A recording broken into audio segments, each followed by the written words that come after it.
there lived a poor farmer and his wife. They both had a beautiful daughter named No. The farm season was terrible this year, as the poor farmer and his wife harvested little to no crops this year. They bickered and complained about how they did not have a cow to help them plow the fields. My lord, villagers say that there are colonies nearby. Wake me up early so we get there in time to buy them. Yes, my dearest. I will be sure to wake you up the next morning so we can get there in time to buy a cow.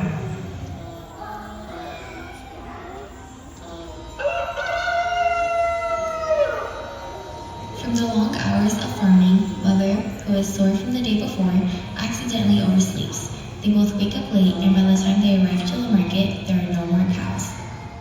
This is all your fault for being irresponsible wife. You are the reason why we're late and why we will not have a cow to help plow the fields here. Oh, my dear husband, if not getting a cow makes you this angry at me, then just turn me into a cow. How dare you tempt me! I will turn you to a cow without any hesitation. Angered by this, Father wraps Mother's ankles and wrists in vines and thunder and lightning strike, turning her into a cow.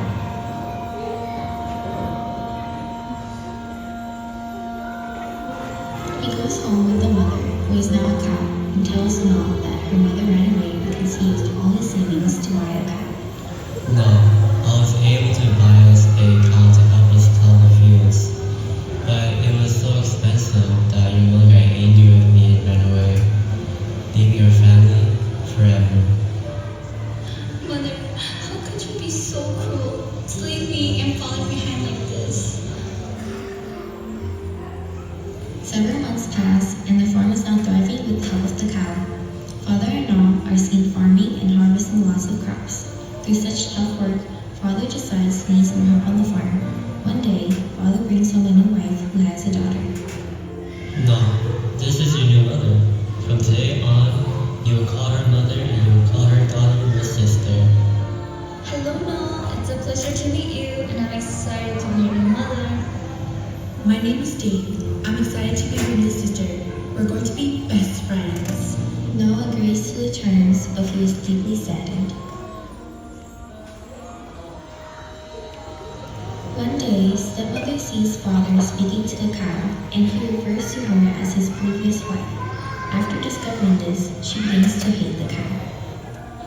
Oh, my dear wife, within a blink of an eye, anger took over me, causing me to turn into a cow. How I miss you very much, and if I could turn back time to fix my mistakes, I would. As the days go by, stepmother and Dane are seen being mean to No, saying that Dane cannot do any chores because it would ruin her dainty and delicate fingers. Dane cannot do any chores as she is still young and her fingers are still delicate. You must obey and do all the chores until Dane grows older. Yes, I'm too young and too pretty to do all of these things. That's why you're here to do it for me. No seeks comfort from the cow, telling the cow about her distress. Oh cow, ever since my real mother left me, nobody has loved me. How I wish mother was still here to love and care for me. Stepmother witnesses this. Angered, stepmother pretends to be sick. Father goes to a fortune teller to see what is wrong. Without him knowing, stepmother brags the fortune teller to tell her husband that the only way for him to get better is by sacrificing the cow. Shh! Don't dare say anything to my husband about this. This money is yours if you make a deal with me to tell my husband to get rid of that cow. Oh, of course. Your secret is safe with me.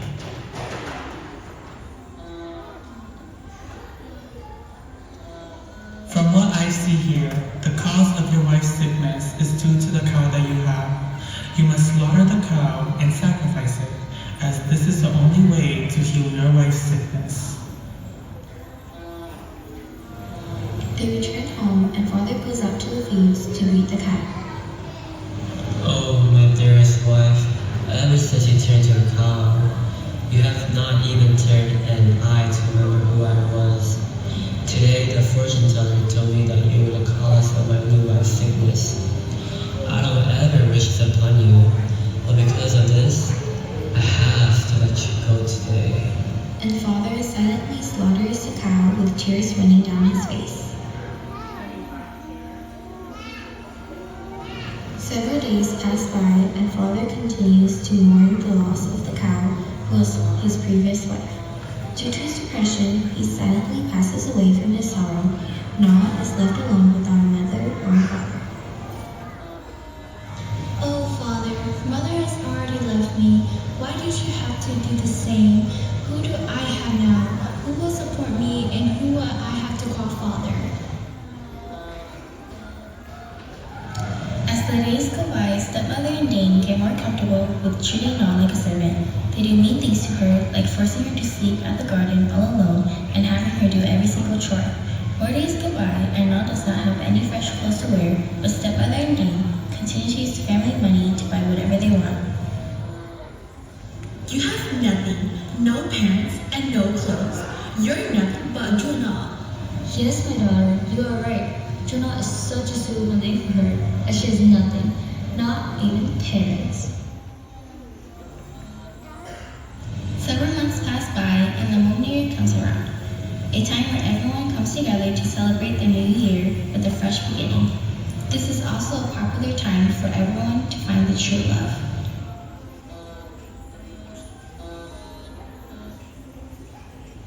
Everyone is very excited because they hear that the neighboring village chief's son, Sheena, is looking for a wife. Their family was known for their wealth and prestige, and everyone and their daughters are looking forward to courting him.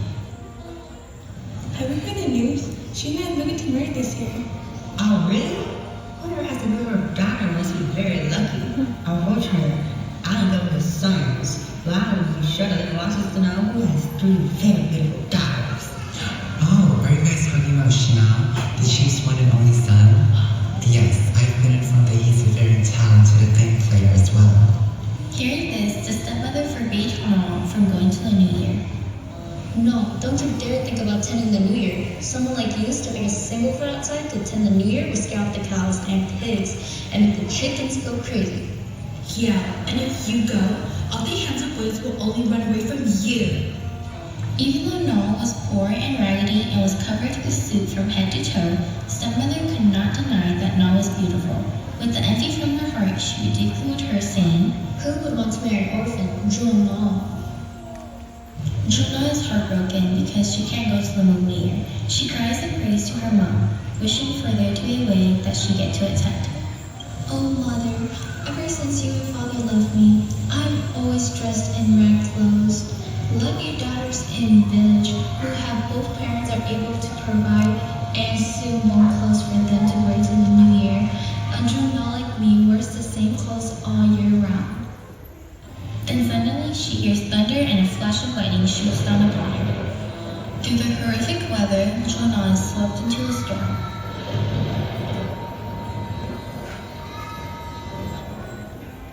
Suddenly, a person emerges from the shadows. Jonah rubs her eyes to make out who it is. It's her mother. Mother, it's you. I've missed you so much. My dear Na, I am so sorry that your father and I left you in this cruel world to fend for yourself. I love you so much. You are my daughter and I have so new Hmong clothes. This is my one gift to you and I must be on my way now. Mother, please don't leave. I am so sorry, my dear Na. I cannot stay here with you.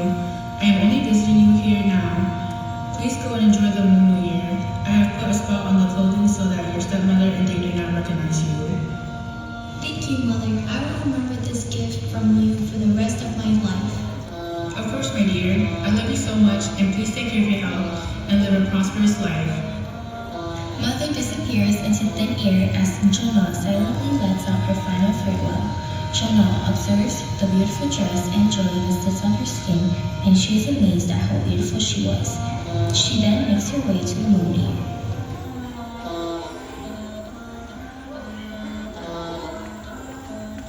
During the Hmong New Year, Sheena's plays the queen, catching the attention of all the people in the village.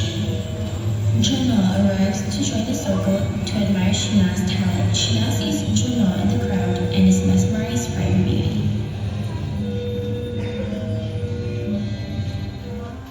I've been playing the game this whole day. If there's anyone kind enough to please give me some water.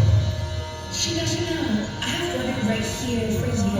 Yes, Sheena, drink the water from my one and only daughter. Seeing this, Jonah remembered her stepmother's words. Who would want to marry an orphan, Juan Mom? Embarrassed, she turns around and runs back home. Seeing that Juan had run away, Shina chases after her. Stepmother and Dane chase after Shina in hopes to get his attention. Juan could see that she was being chased, so she was eager to get home as fast as she could, so she wouldn't have to face Shina, as she was only in Juan after all. As Juan was running, her shoes slipped off, but seeing that Shina was close behind, she continued running and eventually made it home. Shina quickly picked up the shoe and continued to chase after her. Na arrives home and she changes back into her dirty old clothes. Quickly, she grabs a bangao and begins to sew, as if she has been home all day. Trailing behind her, Shina comes upon Na's home. All Shina sees, though, is a beautiful girl sitting on her porch sewing her bangao. Excuse me, while you were sitting here, did you happen to see a beautiful girl dressed in Hmong clothes passing by? Sir, I've been sweeping out here all day, and I did not happen to see any woman that you have described. If you don't mind, please try the shoe for me. Shina, that shoe belongs to me. I will try it on for you. Yes, you know, that shoe belongs to my daughter Dane. Someone as poor as Mo could never afford that kind of shoe. Despite Shina knowing that the shoe did not belong to Dane, he insisted that between the two young girls, whoever the shoe fits, he will marry them. As Dane tried on the shoe, she found the shoe to be extremely tight on her foot. With the help of her mother, they both tried to make the shoe fit.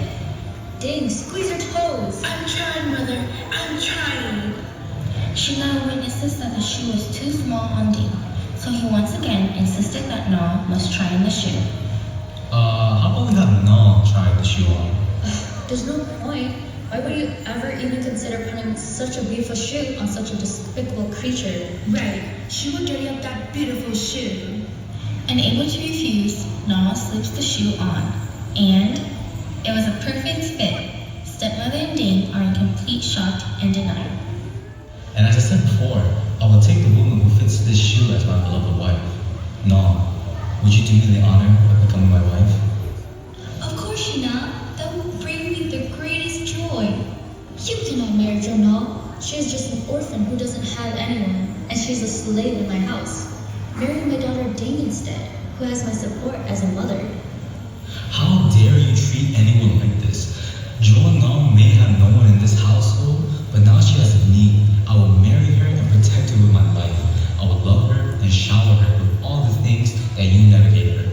From today on, I forbid you to call my wife Joanna, as her new name will now be Thao. Stepmother and Dane, ever since you both came into my life, my world has been filled with nothing but sadness and despair. Today I'll be leaving as Shina's wife, and despite all this, I wish you both to live a beautiful, healthy life. Farewell. Shina then took his bride, Jonna, with the new name she carries, Gona, off to his village, leaving his stepmother and stepdaughter Dane behind in their misery as Shina and Gona live happily ever after.